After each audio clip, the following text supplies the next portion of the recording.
আৰু এই যিটো স্থান এই স্থানতে ব্ৰিটিছৰ ৰঙা পুলিচৰ গুলীত আচলতে প্ৰাণ আহুতি দিছিলে কনকলতা বৰুৱা আৰু মুকুন্দ কাকতিয়ে। এই স্থানতে আচলতে প্ৰাণ আহুতি দিছিলে। অসমৰ বিভিন্ন প্ৰান্তৰ পৰা বা ভাৰতৰ বিভিন্ন প্ৰান্তৰ পৰা এই থানাখন চাবলৈ বিভিন্ন ব্যক্তি আহে আৰু তাৰ কাষতে লাগি আছে অত্যন্ত সুন্দৰ যি বৰপুখুৰী, গহপুৰক প্ৰতিনিধিত্ব কৰা যি বৰপুখুৰী, সেই বৰপুখুৰী আছে আৰু বৰপুখুৰীৰ পাৰতে আছে কনকলতা বৰুৱা আৰু মুকুন্দ কাকতিৰ যি যুগল আবক্ষ মূৰ্তি। হয়, আজি 20 ছেপ্টেম্বৰ শ্বহীদ দিৱস।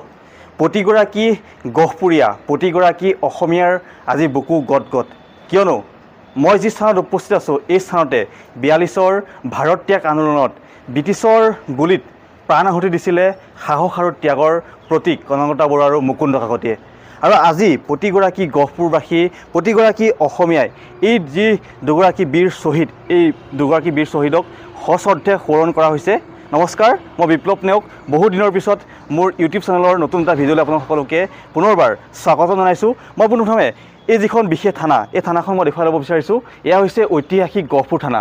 আৰু আজিৰ যিটো দিন, এই বিশেষ দিনটোত প্ৰতিগৰাকী গহপুৰীয়াই, প্ৰতিগৰাকী অসমীয়াই আচলতে গৌৰৱেৰে সশ্ৰদ্ধে এই দুগৰাকী শ্বহীদক সোঁৱৰণ কৰা পৰিলক্ষিত হৈছে। আৰু এই যিটো স্থান, এই স্থানতে ব্ৰিটিছৰ ৰঙা পুলিচৰ গুলীত আচলতে প্ৰাণ আহুতি দিছিলে কনকলতা বৰুৱা আৰু মুকুন্দ কাকতিয়ে। এই স্থানতে আচলতে প্ৰাণ আহুতি দিছিলে।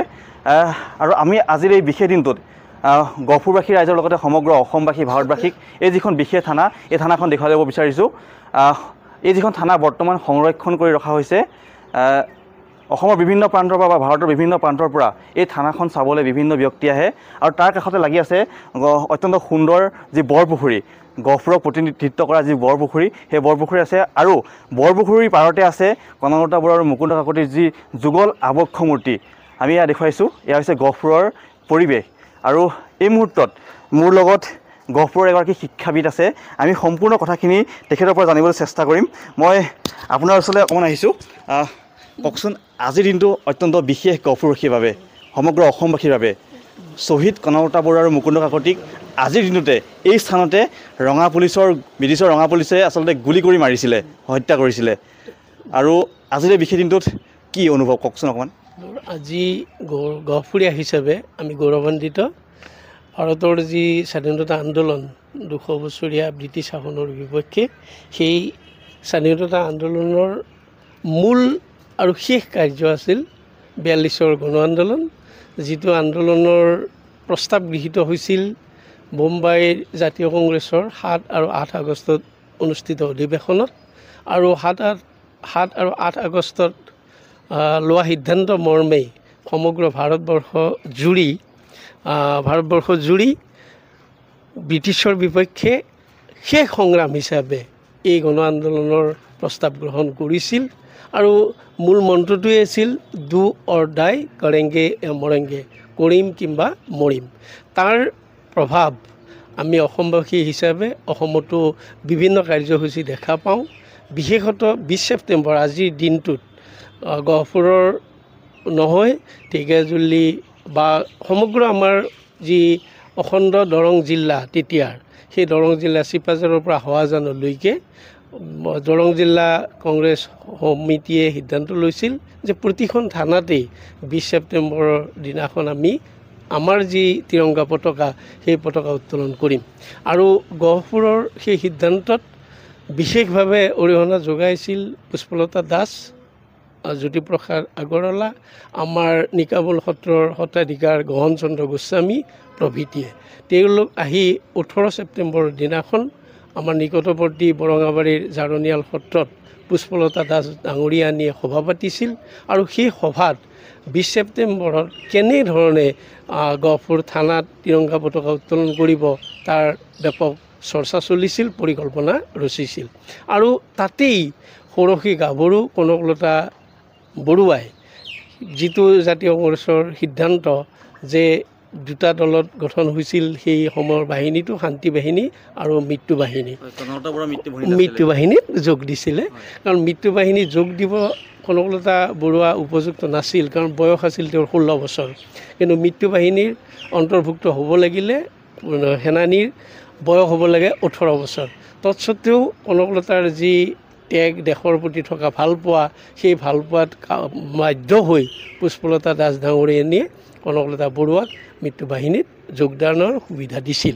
আৰু সেই 20 ছেপ্টেম্বৰৰ ৰাতিপুৱাই বৰঙাবাৰীৰ ফালৰ পৰা বৰঙাবাৰী কেন্দ্ৰ কৰি বৰঙাবাৰীৰ পৰা গোটেই বালিজান মাগনি হৈ এই দলটো আহিছিল।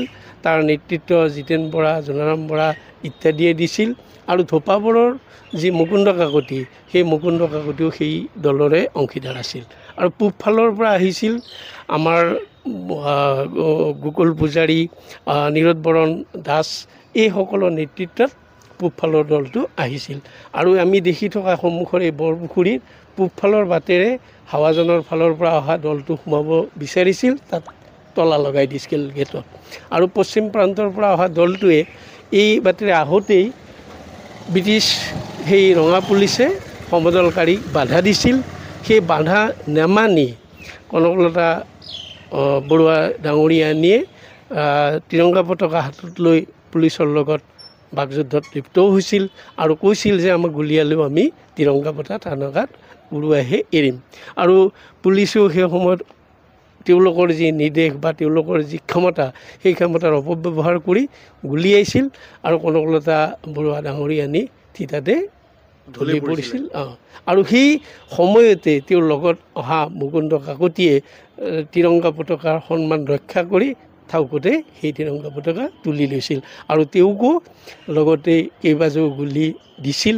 কিন্তু আমি জানো যে মুকুন্দ কাকতি ইয়াত নিহত নহৈ আমাৰ দাঁতিকাষৰীয়া পূৰববাৰী বাগানৰ হস্পিটেলত তেওঁক চিকিৎসাৰ কাৰণে নিছিল, কিন্তু খন্তেক পিছতেই তেওঁ মৃত্যুবৰণ কৰিছিল।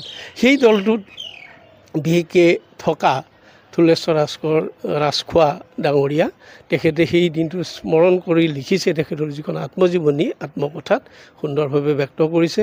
আমাৰ শ্ৰদ্ধাৰ যোগেন্দ্ৰনাথ কলিতায়ো মুকুন্দ কাকতিৰ জীৱনী লিখিছে, বিভিন্নজনে আমাৰ লোকেশ্বৰী বাইদেৱে লিখিছে, খগেন গোস্বামী ছাৰে লিখিছে, বিভিন্নজনে লিখিছে। এইসকলৰ যিটো আত্মত্যাগ, দেশপ্ৰেম, সেই দেশপ্ৰেম উত্তৰ পুৰুষে যাতে নিজৰ কৰ্তব্যত আৰোপিত কৰিব পাৰে তাক আমি অনুৰোধ জনাম। ৰামপতি ৰাজখোৱা সুন্দৰ।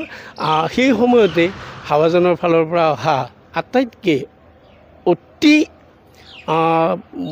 বুদ্ধিমত্ত এগৰাকী ব্যক্তি, তেওঁ এই থানাৰ পিছফালৰ কচুৱনি দি গৈ যিটো জাতীয় কংগ্ৰেছৰ সিদ্ধান্ত, সেই সিদ্ধান্ত মতে জখলা ক'ৰ পৰা আনিছিল কোনো গম নাপায়।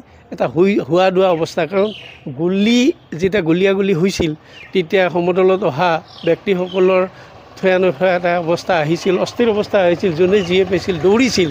কিন্তু সেই মুহূৰ্তত সেই সাহসী ডেকা ৰামপতি ৰাজখোৱা দেৱে পিছফালেদি গৈ থানাৰ মুধচত আমাৰ তিৰংগা পতাকা উত্তোলন কৰিছিল। এয়াই নহয়, আমি জানো ঢেকীয়াজুলিতো তেনেকুৱা এটা সংঘটন ঘটিছিল য'ত 13গৰাকী শ্বহীদ হৈছিল ঢেকীয়াজুলিত। তাৰ চতিয়া থানাত তিৰংগা পতাকা উত্তোলন হৈছিল। তেনেকুৱাকৈ আমাৰ প্ৰতিখন থানাতেই দেশপ্ৰাণ বা দেশপ্ৰেমীসকলে এই তিৰংগা পতাকা উঠোৱাৰ চেষ্টা চলাইছে। এইটো 42ৰ যিটো গণ আন্দোলন, সেই গণ আন্দোলনটো অসম নহয় গোটেই সমগ্ৰ ভাৰত বুৰঞ্জীৰে এটা ঘোষণালী পাত আৰু সোণালী আখেৰে লিখা আছে। আপোনালোকে এই দিশত যিটো প্ৰচেষ্টা লৈছে, অন্ততঃ আমি আশা কৰিম যে কনকলতা আৰু মুকুন্দ কাকতিৰ যি আত্মত্যাগ, এই আত্মত্যাগেও আমাক নতুন চামক অন্ততঃ কিবা সমদল আন্দোলন কৰাই নহয়, সৰু সুৰা কামৰ পৰা যেনেকৈ ৰাস্তা নিৰ্মাণৰ ক্ষেত্ৰত আমি দায়িত্ব ল'ব পাৰোঁ, কিবা কৰিব পাৰোঁ, এই ধৰণৰ কামত আমি আগবাঢ়ি যাব পাৰিম। আৰু সঁচাকৈ দেশখনৰ যি অখণ্ডতা, সাৰ্বভৌমত্ব, এই ৰক্ষাত প্ৰতিগৰাকী নাগৰিকৰে দায়িত্ব আহিছে আৰু সেই দায়িত্ব আমি প্ৰত্যেকে পালন কৰিলেহে প্ৰকৃত দেশৰ নাগৰিক হ'ব পাৰিম, এই আশা কৰিছোঁ। আৰু আপোনালোকলৈ বহুত বহুত ধন্যবাদ জ্ঞাপন কৰিছোঁ। আৰু আপোনাকো আমি ধন্যবাদ জ্ঞাপন কৰিছোঁ। আৰু নৱপ্ৰজন্মই আপোনাৰ এই যিখিনি কথা, এইখিনিৰ পৰা বহুত শিকিব পাৰিব। আমি ধন্যবাদ জ্ঞাপন কৰিলোঁ। মই কিছু ভিতৰলৈ যাম, মই ভিতৰৰ কিছু পৰিৱেশ মই দেখুৱাব চেষ্টা কৰিম। আৰু আজিও এই যিখন থানা, এই থানাখন আচলতে সংৰক্ষণ কৰি ৰখা হৈছে। ইয়াত যদি আপুনি মন কৰে দেখিব কনকলতাৰ এখন প্ৰতিচ্ছবি আছে। আৰু এইফালে আপুনি যদি মন কৰে সেই তেতিয়াৰ দিনৰ 4টাকৈ খুঁটা আছে, এতিয়াও সেই তেতিয়াৰ দিনৰ 4টাকৈ খুঁটা আছে। আৰু মই পুনৰ কৈছোঁ, আজিৰ এই বিশেষ দিনটোত মই মোৰ ইউটিউবৰ জৰিয়তে গহপুৰবাসীৰ লগতে সমগ্ৰ অসমবাসী আচলতে এই যিটো দৃশ্য এই পৰিৱেশটো দেখাব চেষ্টা কৰিছোঁ আৰু প্ৰতিগৰাকী গহপুৰীয়াৰ আজি বুকু গদগদ বুলি ক'ব পাৰি কিয়নো আজিৰ দিনতে শ্বহীদ হৈছিল কনকলতা বৰুৱা আৰু মুকুন্দ কাকতি এই গহপুৰ থানাৰ সন্মুখত আৰু আমিও আজিৰ এই বিশেষ দিনটোত এই যিগৰাকী শ্বহীদ এই শ্বহীদ দুগৰাকী আচলতে সশ্ৰদ্ধে সোঁৱৰণ কৰিছোঁ আৰু মই মোৰ ইউটিউবৰ দৰ্শকসকলক গহপুৰ থানাৰ সন্মুখৰ পৰা আজিৰ এই বিশেষ দিনটোত কিছু পৰিৱেশ দেখাব চেষ্টা কৰিলোঁ।